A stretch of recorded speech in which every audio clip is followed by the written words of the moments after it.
They saying you're not working on the track, Jason? Come Right, on. I'm sure that's what's going to happen. But I got him calling in right now. He loves the show, loves everything that we do. He's going to call in on his other phone actually because it was kind of breaking up a little bit.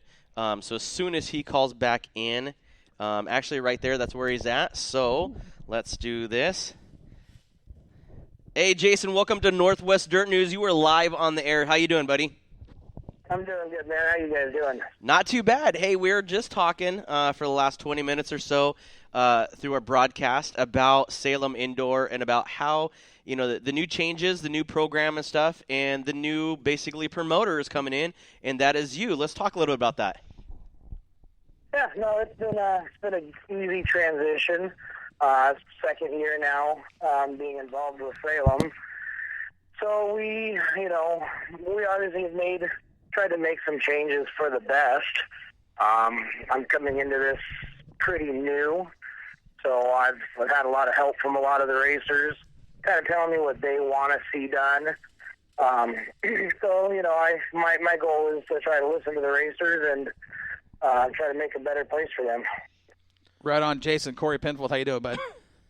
I'm doing good, Corey. How are you? Good. Hey, a couple of questions. I noticed that the other day when you posted, it was 10 days ago, and you guys posted the picture there, you putting the track together. Does that, Yes. in the picture, it almost looks like there's a little more banking on the track this year. Am I right? It does appear that there is more in there. It's really hard to tell you. Yes, it does seem like we did get some more in there. Bob and his crew, they're the ones who do all the dirt work for us. I work a full-time job during the day. I'm there at night. So, I suggested it to Bob that, let's try to get a little bit more banking in there this year. And it looks like he did try. I've had quite a few people down there throughout the past 10 days that they all agreed that it did have a little bit more banking in it this year. Well, I think it looks great, and I think that's going to, banking, it's been argued at Salem whether it takes away from the racing or adds to it. I think it adds to it 100%. I think it does, too. The other question I had for you, Jason, is we're looking here on the website, and it says transponders mandatory. Can you talk more about that and as far as transponders for speedway carts versus cage carts and the dwarfs? Do the speedway carts, are they still running the scanner stickers, or are we going to run transponders? Well, the system we have, yes, it either had, when they first started this system 3 years ago, it just had the barcodes. Now, those barcodes, they do still work. They have about a 3-year shelf life on them. So as they are being replaced, we're upgrading them to the next style up, which you may have seen. They're a little blue encapsulated box to where everything's inside of that little box. And they work great because now they can be mounted pretty much anywhere. To where before, the barcode ones, they couldn't go on carbon fiber. They couldn't go on the metal. There's a lot of things they couldn't go on. Right. So, so they are mandatory for all cars, speedways, bikes, everybody will be running those. So the next question and stuff is that we're going through, we're looking at the rules and stuff and making sure that, drivers out there that are attending, the opener is this weekend, and on points opener is this weekend. So we're talking about the speedway bikes. Now, are those guys registered? Do they have to have the receivers also? And what class was it you were asking about? The speedway bikes, do they have to have receivers? The bikes, we don't, no. Just the speedways and the cages and all the big cars. Okay, so the go-karts, cage carts, basically everything besides speedway bikes are mandatory to have a receiver. Correct. And the kid cars are not, and the beginner box are not required to have receivers. Okay. So the receivers... we figure we'll work with them more on the track. Can receivers be purchased from you guys at the racetrack, or existing ones, just as long as they can be dialed into your station, right? Your frequency?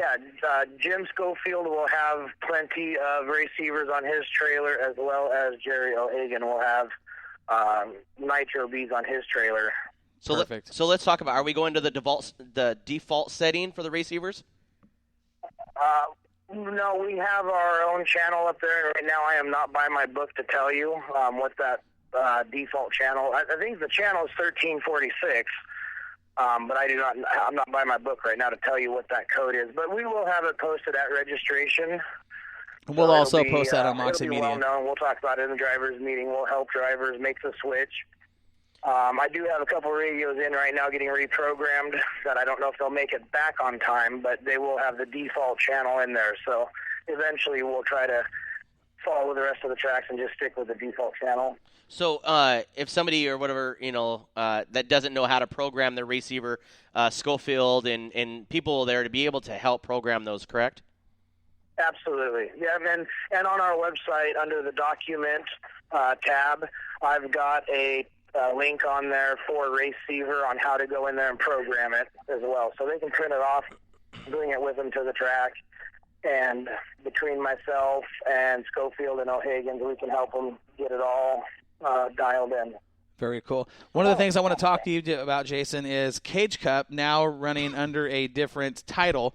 Let's talk about that and what you're expecting with this year's show for your. I mean, that's kind of one of your bigger deals there at Salem Speedway is the big cage race. Right. What is? It's an unfortunate thing. Matt did a pretty good job with it. Just over time, sponsors are hard to get. Sure. Of course, sponsors are really what makes the show happen. And I think just some of the sponsors chose not to come back this year for Cage Cup, making it harder for Matt to continue to do it. So, sure. So that race now is being called. What's the name of that race now? So it's now being called Cage Kart Challenge. Cage Kart Challenge. And it is actually being more promoted now by Salem Indoor, Stowfields, Carts and Parts, and Oregon Outlaws. Okay. Well, it's still a good group of people to promote a big race like that, and I expect you'll still you're still going to see the 70, 80 cars that you guys get for that big show. I mean, everybody loves the track. They like the program. They like what you guys are doing. I know we're excited to get the Speedway carts back out there and have some fun at, arguably the best indoor track in the country. Right. Well, and we appreciate it, and it's that way just because of the racers. So we do what we can to keep a nice track for everybody, so they'll keep coming back. So let's talk about a little bit what's your plan for this weekend? Opening night, Saturday is your opener. What are you expecting for the first weekend? I'm expecting a very packed weekend. Been getting a lot of phone calls, a lot of spectators wanting to come out and watch. A lot of racers calling, just kind of firming up all the details. And I just looking at Facebook, it sounds like it's going to be a pretty packed weekend, I think.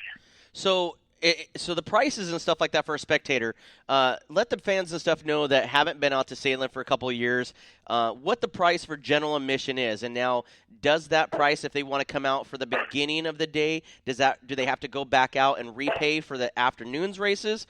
Talk to us a little bit about that. Absolutely not. It is flat $10. The gates open at 8 o'clock in the morning. And that $10 pass will get you all the way through the day show and the night show. So you don't have to go back out and repay, for the night show. So ages 6 and up, it's $10. 6 and under is no charge. So that's outstanding. I mean, that's a bargain to go to sit there and watch the top quality of racing on the indoor. You can't go. I mean, you can't even go to the movies and stuff like that. That you're going to spend 2 hours and sit next to somebody that's going to talk through everything. $10 for basically 12 hours of entertainment. Outstanding. Now, if say somebody wanted to come down and wanted to bring their motor home or wanted to camp out, is there camping facilities and stuff there, and how much does that cost? We do have on-site camping. We do not have full hookups, but again, it is $10 a night for camping.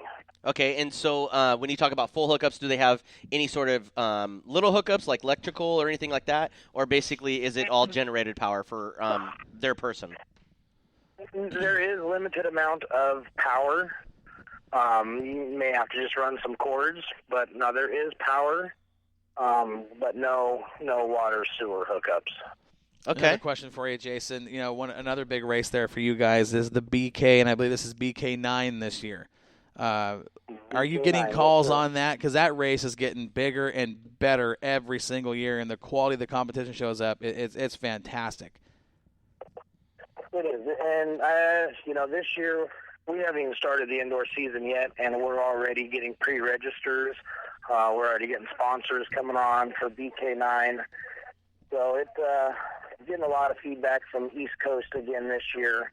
So I think we're going to see the caliber of racers, really go up to the next level. It's going to be crazy. Well, yeah, and that race is, I mean, every year the national recognition it just gets bigger and bigger. I know I've personally seen drivers come from as far as Texas that I can remember. Wasn't at last year's show. We were pretty busy in the off season ourselves, but what are you looking at for pre-registration right now? What's the farthest you have? I believe we are up to, last I saw was 85, I believe. 85 pre-registered, and you're not even started the season yet? Yes, sir. Holy crap! That absolutely does not surprise me. That show it's absolutely that is one phenomenal. of the biggest. I ran for Paul Eicher in the Track Magic a couple years ago. Was running pretty well when some controversial actions on the track took out a bunch of guys out, and there was some controversial actions after the race. But it's the BK, and it means a lot to a lot of people. I mean, it's that race that, like you said, you've already got 85 pre-registrations. People are looking at it going, you know what? That's where we have to be. It's a great show, and I'm looking forward to being there this year. Well, like we were talking last week and stuff, we're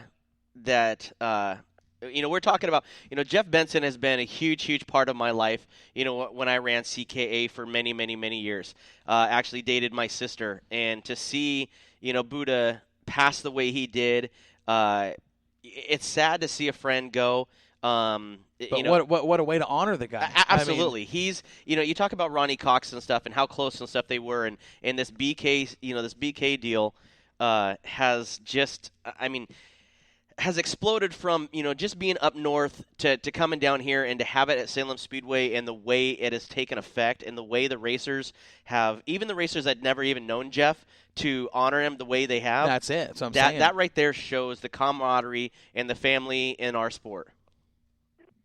Right. I didn't know him personally either, but he was, from everything I hear, he's just a great guy, always out there to help everybody. He was. Exactly, and a guy with a ton of passion. And when you want to talk about passion, you'll see that at the BK, because it's a serious, it's not just now to honor Jeff, it's hardcore racing. That's what Jeff would want. Absolutely. That's...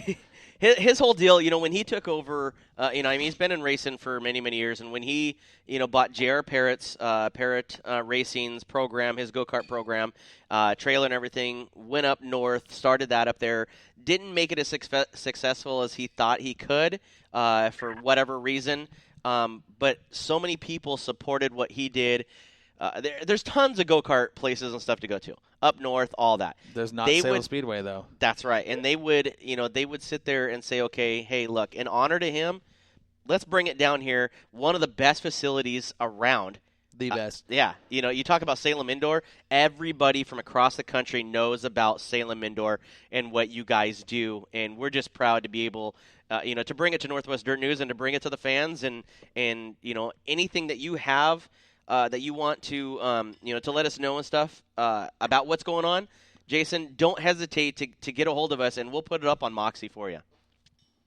Absolutely. Well, we appreciate that. Now, the biggest thing, this year we're really focusing on is, I know Salem hasn't really been a big spectator, based event, and that's the one thing this year I'm really trying to do is I'm really trying to push, to get more spectators in there. We've published probably close to 2,000 flyers around the Salem area just to try to get more people coming.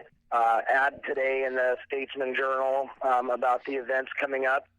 So, the only thing I ask everybody is, racers, grab your neighbors, bring them out to the track. Neighbors, if you're coming out to watch, grab your other neighbor, bring them out to watch. Support the racers, who are supporting the track that are, making this happen for everybody. Absolutely. I mean, that's one of the things that, racing around the Northwest is something that, you know, it's a family sport. We all got to sit there